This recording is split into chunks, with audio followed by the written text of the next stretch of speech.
Hey everyone, this is Scott here. Today I wanted to make a video detailing the steps to install Arch Linux, and today I'm going to be doing that on a virtual machine. Just to preface this video, if you've never installed Arch before, I suggest you maybe, well, to put it this way, if you've never used the terminal, I suggest you probably start out with an easier operating system, maybe something like Kubuntu, I think it was called, or Lubuntu. Lubuntu is really good. I'm going to link these two operating systems in the description. But if you do want to follow along and you're a beginner, I do suggest using a virtual machine like I am today. If you don't know how to do that, I suggest checking out a different video on YouTube on how to set up a virtual machine. But basically today I have a Arch Linux machine that I've set up for the install. I'm going to add some components here for just a quick second. I need to add a PCI device for this video. Yeah, so this is what I wanted to add. So basically, what we're going to be doing today is we're going to be starting Arch. Well, we're going to be setting up Arch Linux from scratch, and we're going to have 4 disks. We're going to create a, partition volume. We're going to create a group on top of that, and then we're going to create partitions on top of that group, make sure they're encrypted, and basically create mounting points that allow you to decrypt all the drives with one password. If you don't know sort of like what that's going to look like, don't worry, I'm going to show you a visual at the end of the video on how this looks just overall. Anyways, I'm going to start up this operating system. Okay, I'm going to press escape a couple of times, and then I'm going to choose my boot device. That happens to be this Kemu DVD-ROM. I'm going to click that, and it's going to prompt me on this screen here. What you're going to want to choose is Arch Linux Install Medium, and you're going to want to press Enter. Okay, so it's booting up. If you see all these OKs at the side right over here on the screen, that's good. And what's going to happen is you're going to get spit out into this screen over here.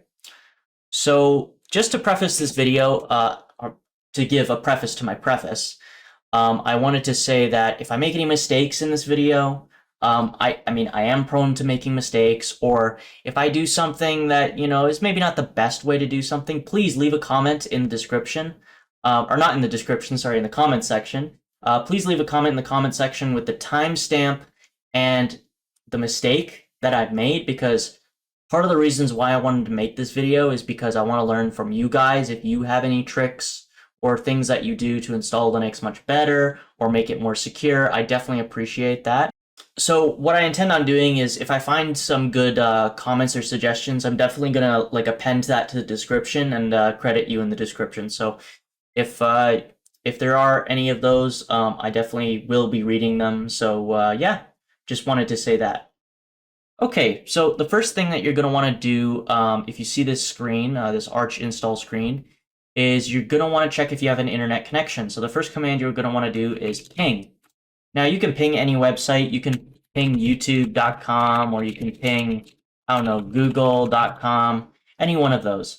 So if you ping a website, right, and you see this 64 bytes from, et cetera, website, and it, it says ICMP sequence 1, 2, 3, 4, 5, 6, that's good. If you see that on your screen, that means you have an internet connection, okay? So to clear the screen of junk, what you're going to want to do is type either clear, or what you can do is you can do Control L, and that will clear the screen automatically, but also clear works. If you are not able to connect to the internet, what we're going to be using is a small tool called IWCTL, that was it. So we're going to be using IWCTL. And if you're not familiar with IWCTL, I'm going to show you how to scan for networks, connect to a network, and connect to the right device. So I'm going to do IWCTL station list. That's our first command that we're going to do. So if I do station list, you can see that I do have a device that is able to connect to the internet. It's called LAN 0. And in fact, if you want to check what physical devices for the internet are connected to your computer, you can do this simple command called IP space A or IPADDR, which will give you the current addresses linked to that physical device. So as you can see, I have my Ethernet connected, which is being passed through into the virtual machine. But what I'm going to do is, yeah, so if you quickly look at this, you can see LAN 0 is right there. That's the device I was talking about. So if I go back up to IWCTL station list, what I want to do is take that device and I want to do IWCTL station LAN 0 get networks. And once you do that, by using the device that is given to you from your computer, you want to connect to one of the listed networks. So my network here is GLAT-AXT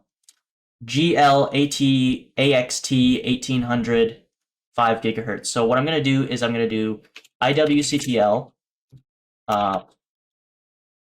station LAN 0 connect, and I'm going to be doing GL-AXT 1800-5G. So when I do this, I'm going to be prompted for a password. I'm going to have to put that password in. If you know if you don't know the password, then well, I guess you're going to have to look at the back of your router for that one. So all you have to do is press enter. It's prompting me for a password, and I'm going to type in my password.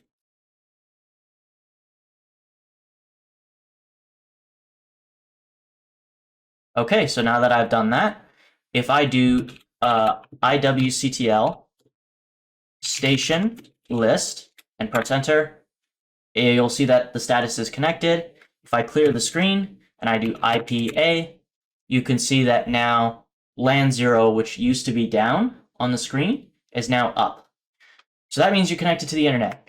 Although if you are doing this install video, I preferably would have you on Ethernet, as that's a little bit better. Okay, so the next thing that we're going to need to know are a couple of small commands. Those are going to be ls. So ls is basically going to list anything in a directory. To list something in a directory, let's say the root directory, you can do slash. And then let's say you do that, and let's say hypothetically nothing comes up on the screen, it just gives you the cursor back. What you're going to do is you should do ls-l. This will list things in the directory. It'll just give you the total amount of items. But if you add some more options like A, let's say A, this will give you everything. It will basically create an arranged list of things. And then if you want to see hidden stuff, which is what we're going to be mostly using, this command here, ls with the options -lah, this is going to list all of the hidden stuff as well. So just keep that in mind. If you want to read the manual about this, you can man a command, but we can't do that just right now because we have to install the man pages to this operating system when we do build it, and then you'll be able to read them.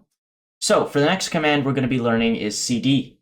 cd stands for change directory. So if you want to change to a directory, you can do cd, and you can press tab a couple of times to list things.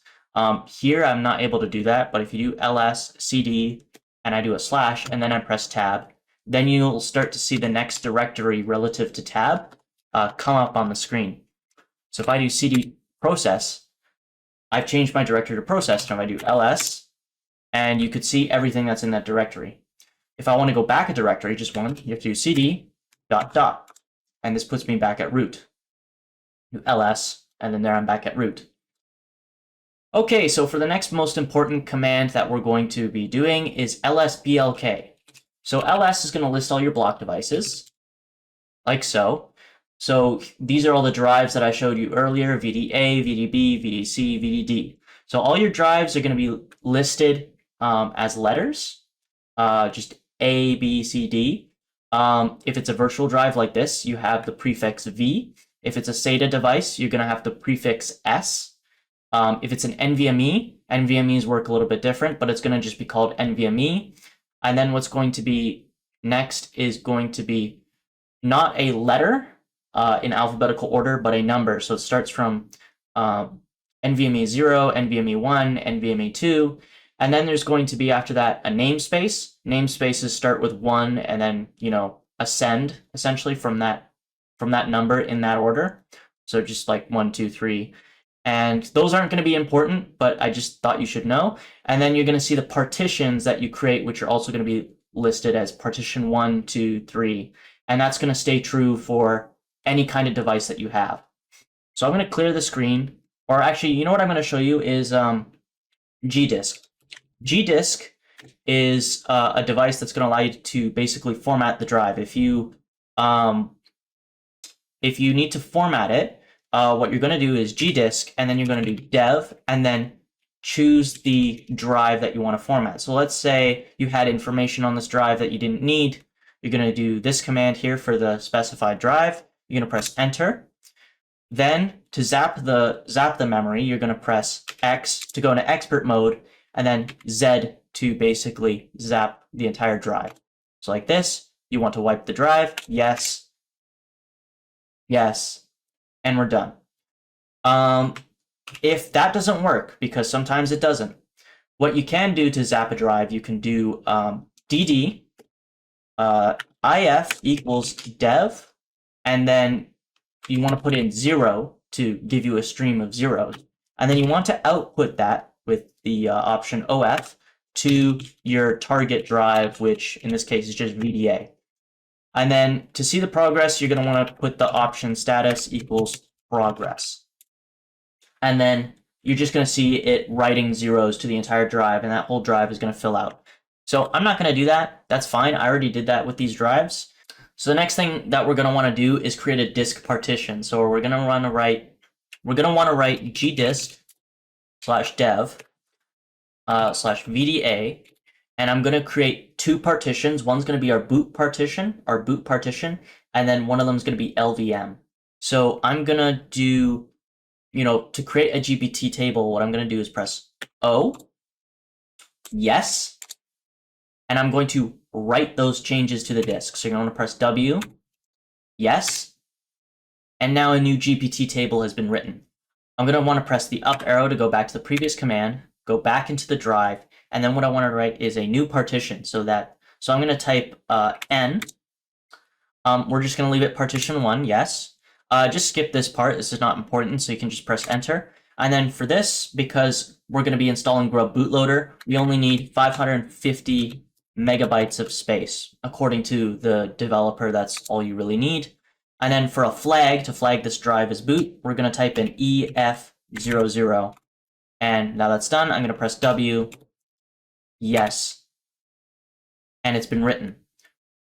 You don't have to write it just right away to exit. You can add more partitions, which we're going to do. But I just wanted to demonstrate, sort of reinforce the idea that you should be writing your changes to the disk. So then we're going to create a new partition, which is going to take up the entirety of the other drive. So we're going to press yes for default 2, just enter, and this partition is going to have the flag of LVM. So I'm going to do 8. I'm going to type in 8E00, and now it's an LVM partition. I'm going to write yes, and there we've done it. I'm going to clear, and then I'm going to do lsblk, and you can see, just as I said, our partitions are listed 1 and 2. So 1 is a boot, and it's 549 megabytes, and the other one is 59 gigabytes. So basically that's it. And you're going to want to repeat that process for the other drives. So I only need to create 1 partition for the other drives. So all I'm going to do is repeat the same command, just go dev vdb. I'm going to basically just write a new GUI partition table to it. I'm going to write that, yes. Do that. Then what I'm going to do is I'm going to do new partition. It's just 1. Remember, you can just put in defaults because you want to take up the whole drive. I'm going to do 8E00, and I'm going to just write these changes, yes, and it's done. So one thing that I did forget actually is if I do gdisk and I go to dev VDA, I want to make names for my drive. So I'm going to change my name for my boot partition, which is number 1, to, well, first of all, I have to choose number 1. Yeah, so using the command C, it will allow you to change the name, and basically putting in the number of the drive will allow you to change the name. So I'm going to change this to boot, then I'm going to do C again, I do 2, and then enter in LVM, and then write, and that is written. I'll do the same for the other ones.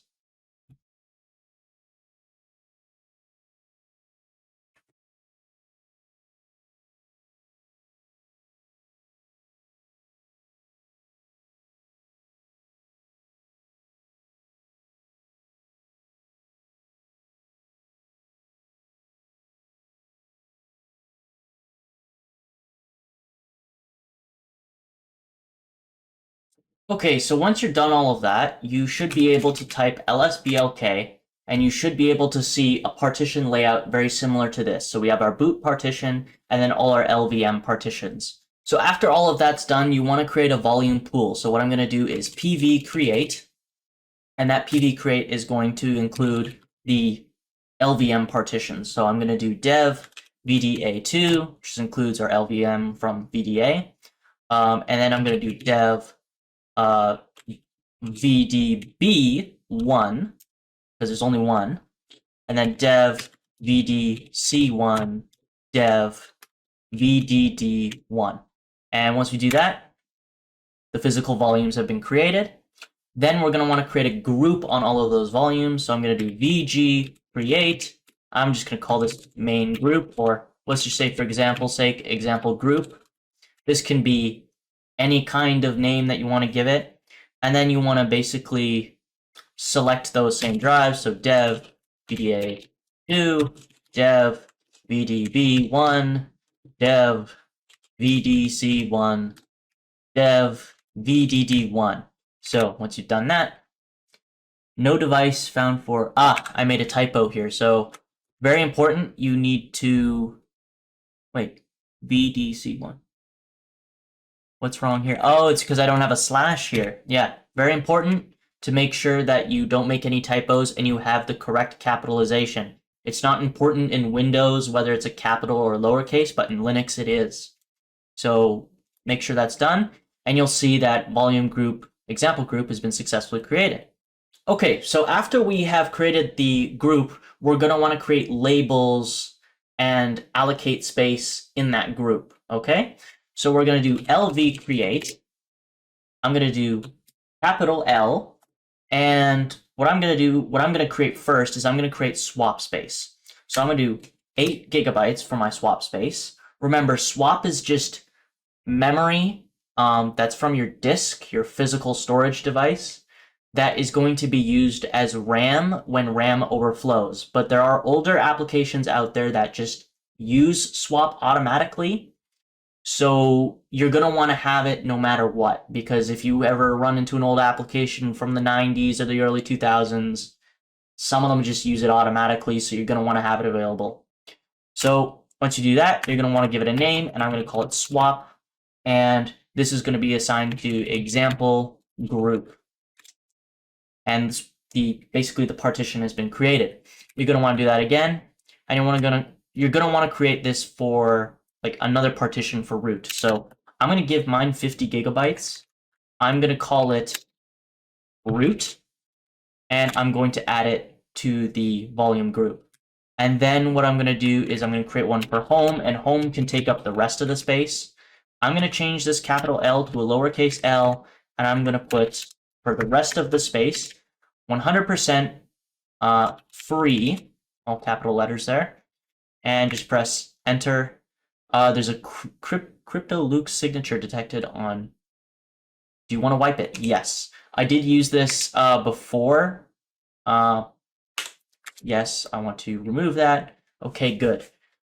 Hopefully that doesn't give me any problems, because sometimes if you did have a crypt signature on that device, it can interfere with formatting it, but I don't think it will in this case. If it does, you want to do that other command that I was doing previously with dd to 0 the device. Anyways, moving on, I'm going to clear the screen. If I do lsblk, you can see, whoa, look at that.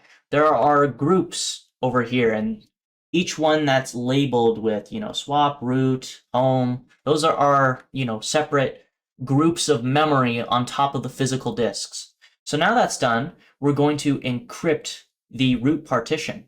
So what I'm going to do is I'm going to do crypt setup, I'm going to do LUKS format, and what I'm going to do is I'm going to type in the name, or I'm going to basically make a mapper file that points to that encrypted partition. So I'm going to do dev main group, or sorry, example group, my bad, and I'm going to make one for root, and I'm going to call this encrypted root, and I'm going to make the format for this encryption LUKS2. So it's like, are you sure you want to do this? You know, overwrite it. You can type yes in capital letters. Failed to open key file. Yeah, this can sometimes happen. Okay, so that was my mistake. What I have to do is I'm going to list my blocks first. I have to do crypt setup, LUKS format, and I don't need a name for it just yet to give to the mapper file. That's when I open the file, so that was my bad. So I'm going to write that example group, and then I'm going to do root. And I'm going to do dash dash type LUKS2, just like I did before, just without the name. Yes. Now it's going to prompt you for the password. I'm going to be typing in just example01, since this is a virtual machine, doesn't really matter for me. You're going to want to remember that password because once you lose it, it's encrypted forever. And it's just basically formatting. And once it's been formatted, you're going to get this crypt setup LUKS format. Total CPU usage is going to give you a bunch of statistics about your computer. You're going to want to clear screen, lsblk. And then the next thing that you want to do, I just put in lsblk, by the way, just to list, just to see what I'm doing and see the stuff, the changes that I make in case they do happen. That's just for my reference sake. So if you want to open this encrypted device, because you're going to have to after you've encrypted it, you're going to want to do crypt setup open, and you're going to want to do dev main group. What is it? Sorry about that. Open dev main, not main group. I'm confusing things. Example group, and we're going to want to do root, and then we're going to want to give it a name, which is encrypted root. So now we've done that, we're going to type in the password. And, okay, so let's take that from the top again. I'm going to do crypt setup, and I'm going to do LUKS format, and I'm going to do dev example group, and I'm going to type in root, and it's going to be type LUKS2. Are you sure you want to overwrite? Yes, all capital letters. Password example01, example01. Okay, it's been encrypted. Then we want to open it by doing crypt.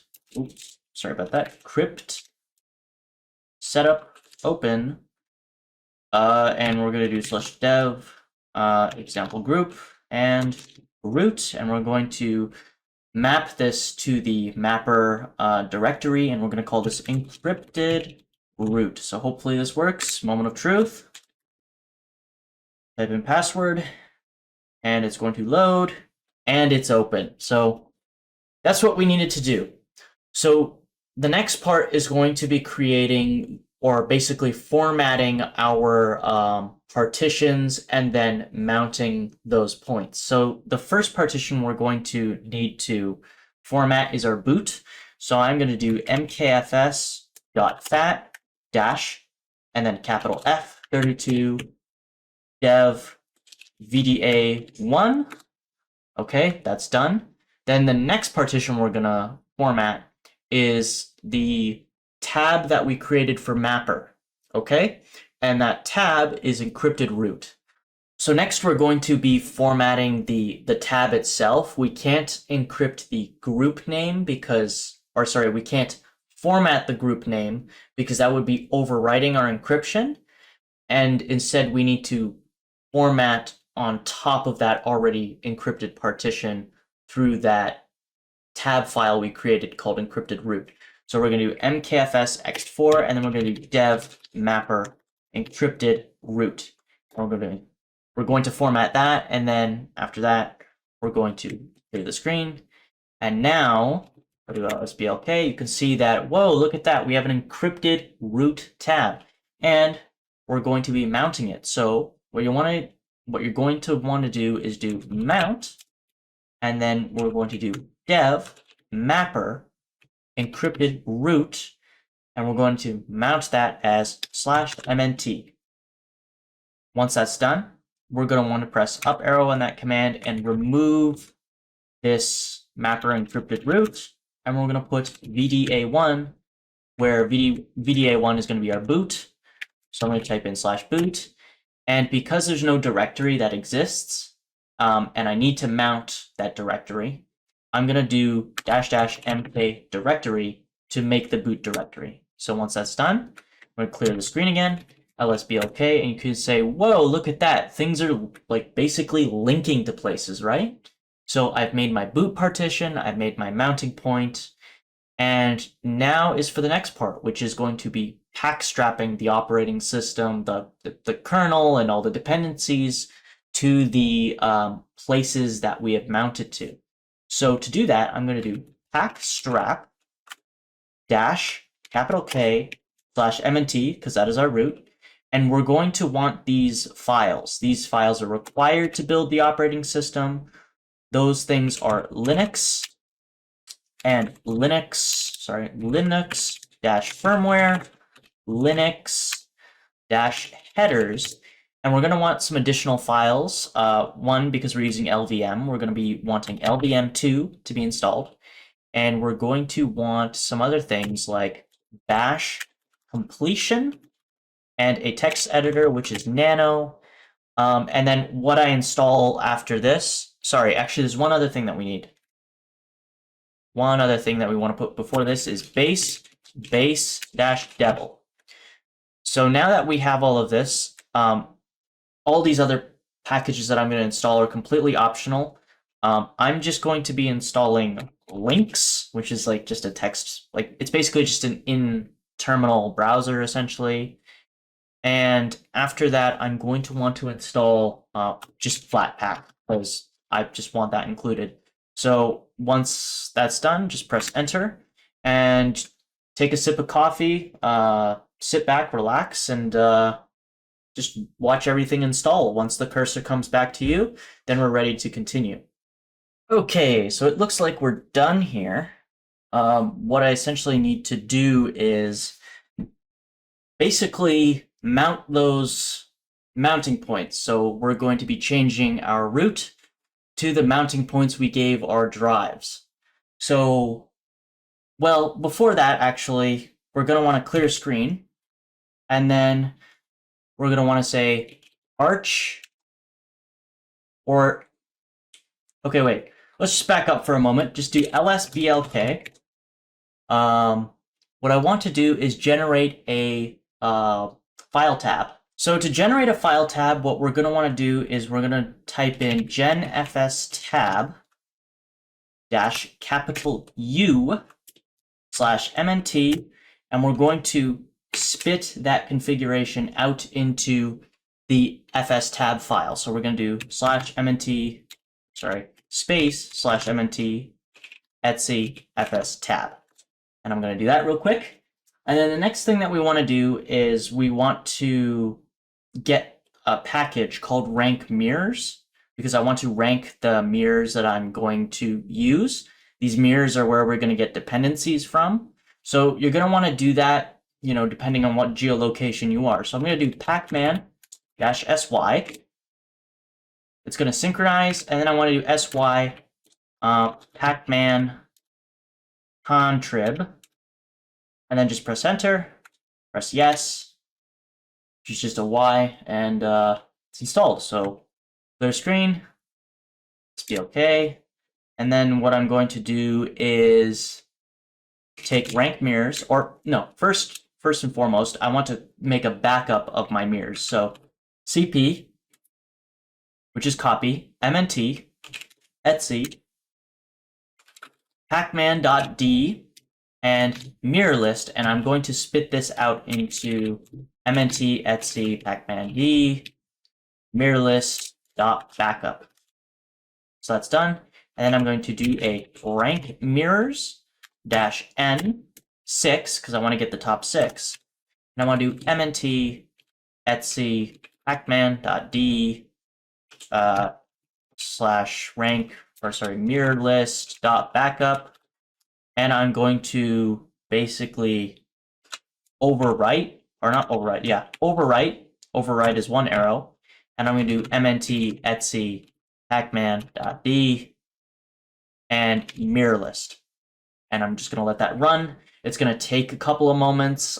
Just sit back and relax and, drink some coffee. Coffee is definitely needed for stuff like this. Okay, so now that the cursor is back, we're going to mount the actual drive. So to do that, I'm going to type in arch-change root, or chroot, which means change root. I'm going to do /mnt. Once I've done that, boom, we're in the computer. I am logged in as root, so that means this here that I'm seeing, this lsblk screen, will now look like this. Because now root is no longer the ISO file that I'm using to install the drive, it is mnt. So once that's done, you just clear the screen, and we continue on from here. So the next thing that you're going to want to do is type in ln-sf, and you're going to want to find the local time zone that you want your computer to use. So essentially what you're going to do is type in user share, and then you're going to do zone info. And for me, because I live in Canada, I mean, there's a whole bunch of them. There's Great Britain, Iceland, Poland, a whole bunch of these places. Since I live in Canada, I'm just going to type in Canada. And because I'm on the East Coast, I'm going to have Eastern. So after that, you're going to want to spit that out to /etc /local time. And you're going to want to enter that. Then you're going to want to type hardware clock --sys for sys tohc, enter, and we're done. The next thing that we're going to want to do is generate a locale. So to do that, we're going to type nano. Remember, we need to install nano. We're going to do nano etc, and we're going to do locale.gen. Once you find your locale, for me, it's just English US. That's the one that I'm going to be having loaded up onto my computer. I'm going to do Control W and type in EN_US. Control W basically just finds words. There, I found ENUS. I'm going to just uncomment that by removing the pound symbol. I'm going to press Control S to save my changes and Control X to exit. Once that's done, we're going to basically generate that locale. So I'm going to do locale-gen, and I'm going to just enter that. It's generated my locale. Now I have to create a comp file for this. I'm going to do essentially echo lang in capitals. Remember, capitals are important. en_us.utf-8. And I'm going to write that out to etc and call this locale.conf. Enter. I'm going to press the up arrow again, remove this line, and change the echo command to export to make this an environment variable. So I'm going to do that, export, and it's done. So now we've done the locale. Great. So for the next part, we're going to want to add multilib support to our pack manager. And to do that, we're going to want to clear the screen, and we're going to want to do nano again. And we're going to do etc, and then we're going to do pacman.conf. And to get basically multilib or 32-bit support, we just do Control W, multilib, enter. And then to go to the next line, like you would with Control F on a, on a website, you're going to want to press Alt F to just go to the next line. Just like a little tip I wanted to just sort of share. So once you find multilib, you're going to want to uncomment these two lines. You're going to want to press Control S to save and Control X to exit. Control L to clear, and then what you're going to want to do is pacman-sy to make the updates to the package manager. So the next step that I'm going to be doing is completely optional. You can skip this, but I'm going to add a repository called chaotic AUR. So if you guys want to do this and follow along, what you can do is use the browser that I've installed called LYNX. So LYNX, if you haven't installed it, just do pacman-s LYNX. Once it's done, then just type LYNX and open it. Press G to put in a URL. I'm going to put in google.com. It's going to load. Do you want to allow this cookie? A, yes. For always, A, always. And now we're in. So I'm going to scroll down to the search bar. I'm going to type in chaotic AUR GitHub. Thank you. Okay. And then what I'm going to go do is I'm going to go find the GitHub page on Google. Press enter. It's trying to load it. Accept cookie. Okay, and now we're here. So if you want to search for something, press / and type in install. And then these are the install instructions. Ooh, what was that? I went back by accident. There you go. So basically, I just go to install. And if you see here, you can see the page has the install instructions. So I'm going to press Shift P to print this out. And I'm going to print this out to my local directory. So I'm going to just call this chaotic.aur.txt. So now that that's done, I'm going to quit LYNX by pressing Q and then Y to exit. And now my cursor is back. I'm going to clear screen.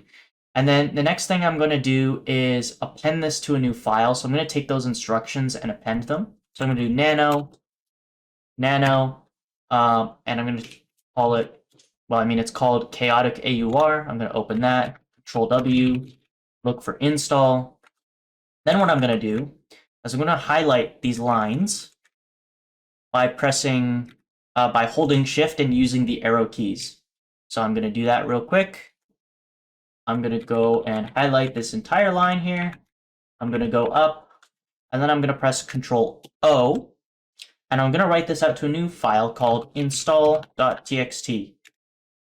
Once that's done, I'm going to Control X, clear. I'm going to do nano install txt, and then I'm going to remove these lines, which are right here. I don't need this line here. I don't need this other line here. And I'm going to take this other line. Actually, I'm going to take the whole line here. And then I'm going to write just a command here, pacman-u.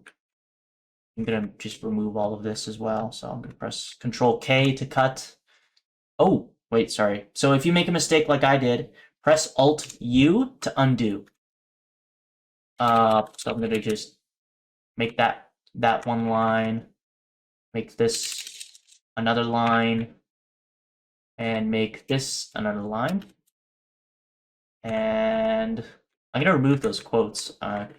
W, I can just this is another little trick. This helps you find things. If you want to replace something, for example, let's just take, for example, you want to replace something, press Control W, and then press Control R, and you put in the character you want to replace, and then replace with, I'm just going to say, just nothing, and you want to replace all instances, just say A for all, because we want to replace all in this instance, and they're all gone. So that's good. And then what I'm going to do is I'm going to just push these into place. Oops. And this as well. I'm going to Control S to save and Control X to clear screen. And then what I'm going to do is I'm going to add these commands. So another cool trick that you can do with these symbols here is you can take the output of whatever command you put in, and the machine will read that as a command instead. So if I were to take the first line of that install.txt, it will use it as a command. So what I'll do is head-n1, and I'll type in the file name install.txt, and if I enter, it's going to use that command that was first in install.txt, which is pacman-key, receive key, and so on and so forth. So once that's done, I'm going to go up again and I'm going to type N2, and then I'm going to add a pipe. I'm going to use a pipe to take the output of the first command and put it into another command, which gets the tail end of a line, or sorry, the tail end of the output that I'm giving it, and it subtracts it by 1, and basically allows me to take the second command. Second command is done. Then what I do is I go up to the third line, and I enter this. I do yes, I want to install. So it's doing its thing. It's locally appending the key. And if I just at the install, you're going to see that we have 2 final lines. Those 2 final lines we're going to want to put in our conf file. So I'm going to do head.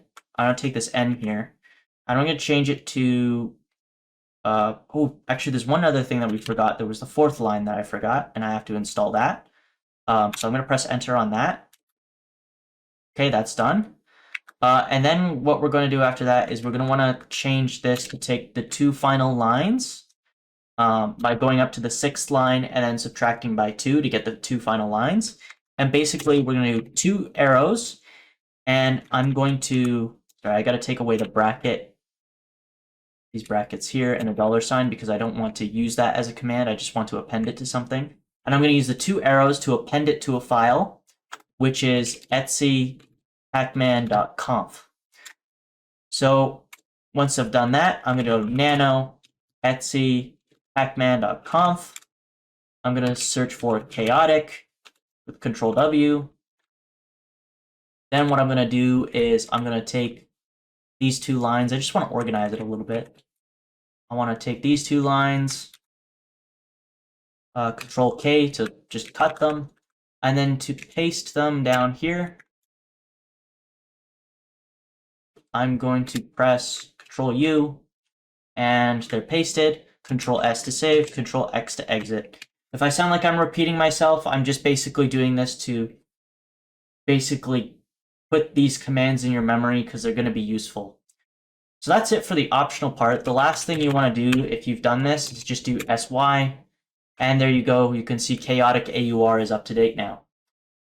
So now that all that's done, there are 2 things that I do need to make sure that I have installed. I'm going to be needing GRUB and EFI boot manager. So what I'm going to do is I'm going to do pacman-s, and I'm going to do EFI boot mgr and GRUB.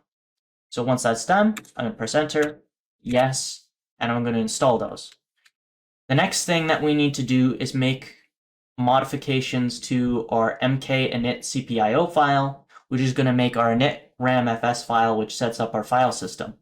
So I'm going to do nano etc mkinitcpio.conf, and I'm going to be looking for hooks. So since there's multiple instances of hooks, I'm going to Alt F and look for the final one, which is right here. And in these list of hooks, I want to go in front of block and before file system and type LVM2 and encrypt. These are required to decrypt your device, and they are the hooks that are going to essentially allow us to do so. So once you've made those changes, press Control S, Control X, and now we can clear. The next thing that we want to do is make a password for our root. So I'm going to do password, and I'm going to do for this account, which is root already, I'm going to do example02 and example02, just to remember that, for example. Please change these passwords with something else other than example. Okay, so once that's done, I'm just trying to think here. We're going to need to install the bootloader. Okay, so to install the bootloader, we're going to need grub install. And then after that, we're going to want to install for our target base system, which is base 64. Because of that, I'm going to do x86_64-EFI. That's our target. And then for our boot directory, we're going to need to do EFI-directory =/boot. And then for our bootloader ID, we're going to want to just call it for the sake of making things easy, I'm going to just call it GRUB in capital letters. And I'm going to install. The installation is complete, no errors. So if you get that, you're good. Just like an FYI tip, if you're having issues with EFI variables, what you want to do if that happens, you want to do mount-t EFI var fs EFI var fs /sys /firmware EFI vars. So when you input this, then the computer should be able to read your EFI variables. Okay, so it's entered, and then if you type in lssys firmware EFI vars, and you see all of this, then you're good. Okay, and if once you see that, you want to rerun the other command that we did, which was the grub install, and have it complete. Now that we've done that, I just want to check my crypttab. I'm going to do that by doing ls etc crypttab, or sorry, not ls, cat. And we're going to be making modifications to this file soon. I'm not going to do it just yet. I haven't formatted my swap yet, and I haven't made a new fs file, or sorry, a new fstab file. What we're going to want to do is we're going to want to make a file that basically decrypts home. Okay? And how that's going to look is basically we're going to want to make that file in a directory called LUKS keys. So to make that, we're going to do mkdir etc do LUKS -keys. We're going to make that directory. Then we're going to want to do dd equal if equals dev/0, and that's going to be of equals etc LUKS keys and home. And then we're going to want to do for byte size, we're going to just make it equal to 1, count equals 256, and after that we're going to put status equals progress. So it's going to do that. It's going to make this blank file. Then what we're going to want to do is we're going to want to encrypt that file and then spit that out into the LUKS home file. So what I'm going to do is I'm going to do crypt setup, and I'm going to do I'm going to do LUKS format -v, and I'm going to be doing dev, and then I'm going to be doing our group name, which is example group, and we're going to be doing home. And then after that, we're going to want to point to our directory in which we made the file, LUKS keys, and we'll call it home. And once we've done that, we're going to say, do you want to do that? And I go, yes.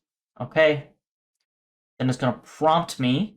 It might prompt me. It might not. It doesn't need to, actually, because it knows that I'm already in the parent encrypted file. Yeah, so it's been successfully created. To mount that partition, or sorry, to mount that, we're going to have to decrypt it. But first and foremost, we're going to have to format it first using the mapper file that we previously, well, not that exact one, but we're going to have to make something like it that we previously mounted for root. So what you're going to want to do is crypt setup open, or sorry, you're going to want to do, yeah, so crypt setup -d, because that's the device, dev mapper example group, or not mapper, sorry, that's my bad, dev example group home open /etc /LUKS keys /home, and we're going to call this encrypted home. And I think, sorry, I might have put them in reverse. So I made a minor mistake there. That's no worries. I have to actually specify the file first that we need to use to decrypt, and then we specify the device we want to open. So what I have to do is etc LUKS keys home, and then we want to open up dev main or example group home, and call it encrypted home. So we're going to do that. It's going to open up like so. And if we clear the screen, we do lsblk, you can see that encrypted home has now been mapped. So next thing that we want to do is format swap and format the encrypted home tab. So formatting a swap is very easy. You just do mkswap and you just do dev example group and just the swap. And then to just turn it on, you just do swap on, and that's it. And we're done. And then to format our home file, we're going to do mkfs.ext4/dev /mapper encrypted home. And then it's going to do that. So it's written. And then what we can do is we can exit from our Arch ISO. So we just type exit. And now we're back into the install disk. So as you can see here, we have our mounting points, but we need the home mounting point. So to do that, we're going to have to mount it somehow. That's going to be done by basically doing mount, and I'm going to basically choose the tab, which is dev mapper encrypted home, and then I'm going to mount to mnt/mnt/home. And because home doesn't exist yet, I'm going to do --mkdir to make that directory. And it looks like I can't for some reason. Oh, okay. So I just made a simple typo here. I have to specify that it's encrypted home. And then I do that, and then look, everything's solved. So, yep, simple as that. And if I do lsblk, you can see that our mount is there. So once that's done, I'm going to want to generate a new fstab. So I'm going to do gen fstab -U/mnt, and I'm going to just overwrite the previous file, which is /mnt etc fstab. It's done. And now what I'm going to want to do is I'm going to want to change back in, do arch change root /mnt. And now that that's done, we're going to want to modify our GRUB config file. So to make sure we modify our GRUB config file to actually recognize the encrypted partition, we're going to want to get the UUID of that encrypted partition. So what I'm going to do is I'm going to do blk ID, which is block ID, and I'm going to do a pipe because I'm taking the output of that and filtering it. I'm going to use grep -I. I just means case insensitive. And then I'm going to type crypto. So if you see these two pop up, which are root and home, you're going to want to take root, okay? So to get that value and append it to our GRUB file, what we're going to do is block ID -SUUID in capital letters -O, and I'm going to call, well, I'm just going to type in value, and I'm going to list the drive that we're trying to get the value from, which is mapper encrypted root. So, or sorry, my bad. This is my bad actually. I want to get the UUID of example group capital root. And I want to append that with the double arrows to etc default grub. So once I've done that, I'm going to do nano, and I am going to nano etc default grub. So now we do that. I just need to go down to the end here, and basically highlight this with the arrow keys, Control K. So you want to go to this line right over here, grub cmd line Linux default, and you're going to want to type in crypt device equals capital UUID equals, and then you're going to want to paste what you copied. You're going to do Control U, and then you're going to put : encrypted root, because that is the name of our encrypted tab, space root equals dev / mapper / encrypted root. So once you've done that, you're going to want to press Control S and save. Now, once we've done that, we're going to exit, clear the screen, and we're going to generate, well, we're going to apply the configurations that we've made. So the first thing that we need to do is do GRUB mkconfig, and you're going to want to do -O to output it, and you want to type boot GRUB, and then you're going to want to have this pipe out essentially, like just output as grub.cfg and type enter. It's going to load that. And now that we've done that, we can now compile our initramfs, which is mkinitcpio -p Linux, because that's the kernel that we've installed, and it's going to basically make that file for us. If you see any errors, you should probably change some things in the file. Or if it's making errors, there might have been something that you've missed, like an important dependency. If you just see warnings, that's fine. You can just ignore those. Those are completely normal. But if you have a screen like this where initcpio image generation successful, then everything's good. Okay, so now that we've done that, we want to create our user that we're going to log into.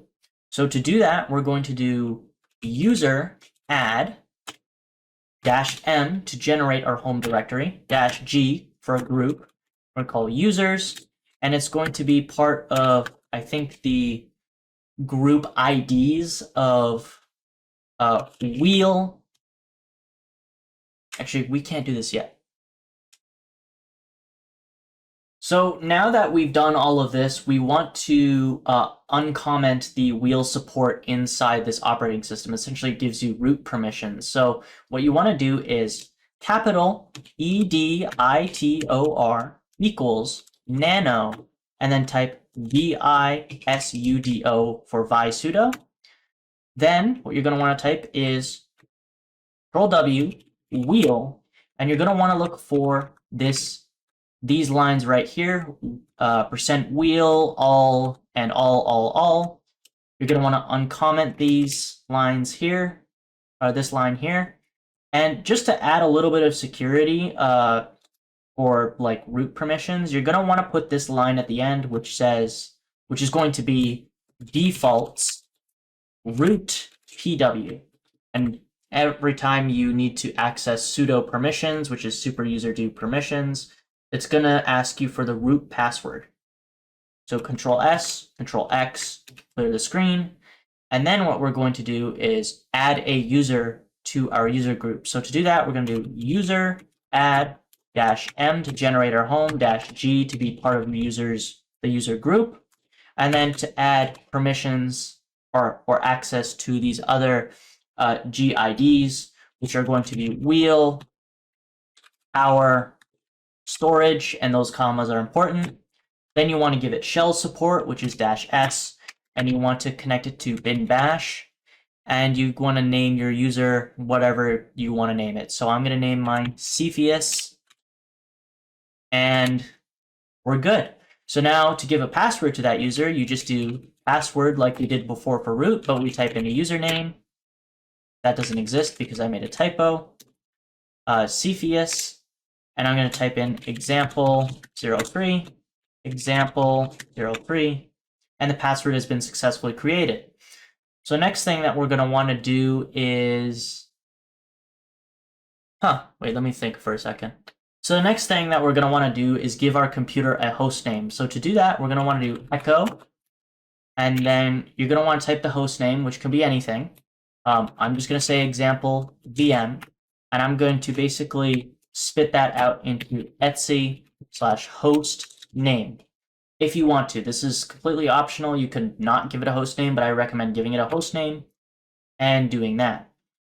So once that's done, you're going to want to install basically a desktop server, essentially, and you're going to need a couple of packages here. So you're going to want to do pacman -s xorg, and there's a bunch of stuff here. If you press tab a couple of times, it will give you like a bunch of options that you can autofill with. I'm going to type xorg, xorg server, xorg, what else do I need? xrandr, xorg, you're going to definitely need xinit, xorg, xdm, xorg, what else? Sorry, I mistyped that. Xorg, hwclock, xapps, and for a terminal, I'm just going to use GNOME terminal because that's my favorite to use. You can just use xterm like most other people do. I mean, I think GNOME looks a little bit better in my opinion, but that's very subjective. And then what you're going to want to do is basically type enter. That should be all the things that we need. Just defaults, and once that's done, you just press Y, and it's going to just install that, and it's going to take a little bit of time to do that. So just sit back and relax and drink a bit of coffee. Okay, so now that that's done, what we're going to want to do is we're going to want to do pacman, because we still have to install some things. Pacman-s, and we're going to be installing a login manager. I'm going to use SDDM. You can use something like LightDM if you wanted to, but that depends on you. I'm going to use SDDM, and I'm also going to install some other things that are necessary for the operating system to work, like a network manager, DHCPCD, which is a DHCP daemon, and then I'm going to install some other things such as, sorry, I should have put network manager. I'm going to install wireless_tools and net tools. And I'm going to put some other, like, just useful general things like calculator. What else? You can install Libre. Sorry, I just don't want that. Oh, wait. No, I lost all my options. Libre Office. I hope that's there. And some other ones off the top of my head, I can't remember. I think that's good for now. I'm just going to push that in, and oh, didn't recognize the command, so let me redo that again. Yeah, just more defaults, yes. And that's going to download, and that's going to be what's installed onto your computer. One thing I should note that that is going to be very much hardware dependent. If you have an Nvidia graphics card, you are going to need to program hooks for the Nvidia graphics card. I'll be putting those hooks in a GitHub repository that I'm going to be putting in the description. If you have an Intel CPU, for example, you're going to need to install Microcode. You can definitely do that for AMD, but AMD is optional. With Intel, it's a different story. You have to have them. So if you ever need to look for microcode, just do pacman ss ucode, and it will come up with a bunch of things here. So there's AMD ucode, Intel ucode, but because I'm on a virtual machine, it doesn't really matter. So whatever CPU you have, you're going to need that. And for Nvidia and AMD guys, you're going to need a bunch of dependencies from AUR. And you're going to have to build scripts for those as well. I don't have an AMD graphics card. I do have an Nvidia one. So I'm going to be providing some of that information in the description as well for Nvidia installs. But basically, let's just say hypothetically, if you're on Nvidia, what you're going to need to do is you're going to need to install the listed dependencies that I'm going to have on screen. And you're going to need to take those and you're going to have to load them in a certain order. So if I were to just make an example, you're going to want to go to your modules, which are under your mkinitcpio.conf file. You're going to want to go here, and they're going to want to be the first modules that you load. So it's going to be NVIDIA space NVIDIA underscore mode set NVIDIA underscore UVM NVIDIA underscore DRM. These are the files, or sorry, the modules that you're going to be needing to have to load, so you basically don't come to a black screen when you open your operating system up. In addition, what you're going to need to do is you're going to have to go to your GRUB file after you've compiled this file. So if you don't remember how to compile the file, mkinitcpio file, you just do this, like so, and you enter. But then you're going to need to go to nano etc default grub, and in the cmd, or sorry, grub cmd line Linux default, you're going to need to type at the beginning Nvidia drm.mode set equals 1. And you're going to need this line to make sure that it boots properly. So those are the two things that you should have in mind if you have an Nvidia graphics card. If you're on AMD, I'm sorry, I don't know what the process is, but I'm going to be linking that process in the description. Okay, so now that we've done that, we're going to want to enable a couple of things on our system. So the first thing we're going to want to enable is our dhcpcd, which is our DHCP daemon, which is going to help us, get IPs for our computer. So to do that, we're going to need to do IPA, and we're going to list all our devices here. So I want to attach my Ethernet because I'm on Ethernet. If you're on internet, yours is probably going to be called WLAN0. What I'm going to do is I'm going to hook up my Ethernet, and I'm going to do systemctl. Sorry, I made a mistake there. Systemctl enable, and I'm going to do dhcpcd at, and then basically the name of that device that I need connected. And I'm going to call this enp1s0.service. I'm going to enable that, and now a symlink has been created, so it makes sure to basically boot and use that device as the network adapter. So the next thing I'm going to do is enable SSD support. So I'm going to do systemctl enable fstrim.timer. That's going to be important to get the maximum speed out of your SSD. So you're going to want to enable that. And then you're going to want to enable your desktop environment, sddm.service, and you're going to do that as well. So now that we've done that, next thing we need to do is modify our crypttab. So to make sure that it decrypts properly, we need to go to the crypttab and modify it. So we're going to nano etc and crypttab. So here we're going to basically uncomment 2 lines. For my home device, I'm going to uncomment this. I'm going to remove this UUID right here. And we're going to put the placement or basically the directory of our home.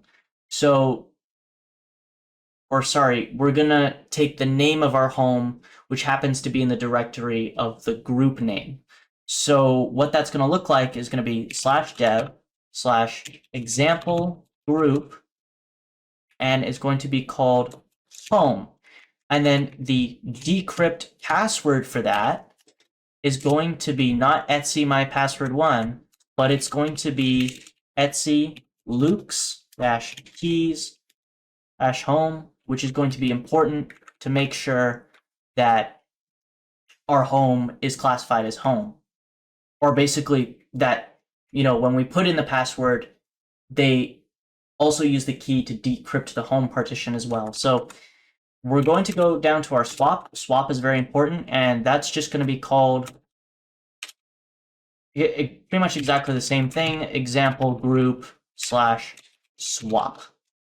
And I'm just going to kind of organize this a little bit better here. So I'm going to move that over, Control S and Control X. That's done.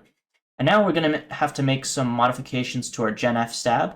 So I'm going to do nano etc gen fstab. If I can do that.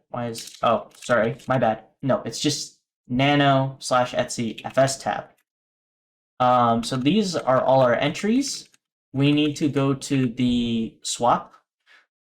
This is not mnt dev swap. I mean, it technically is, but the crypt tab won't recognize it. So what I have to do is I have to do /dev/mapper swap to basically make that work properly.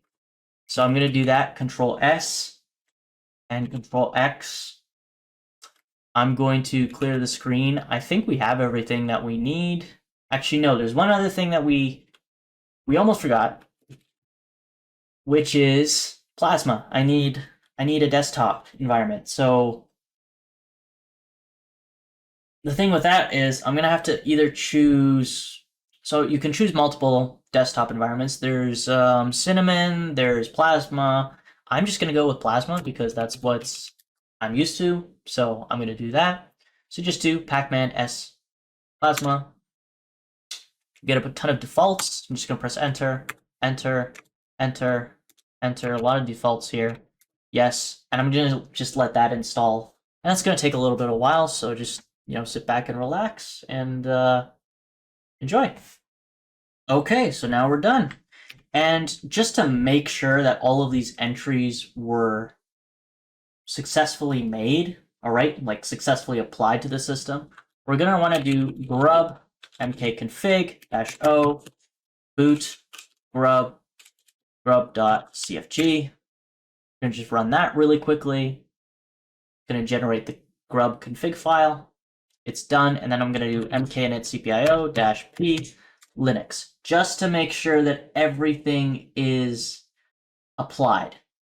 So now that all of that is done,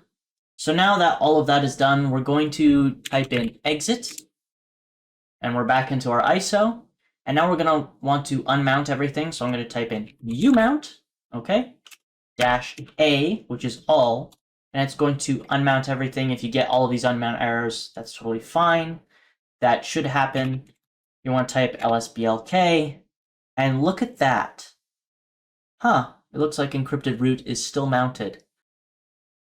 So I don't think it's that important if that happens. I'm honestly unsure as to why that happened, but just do a reboot.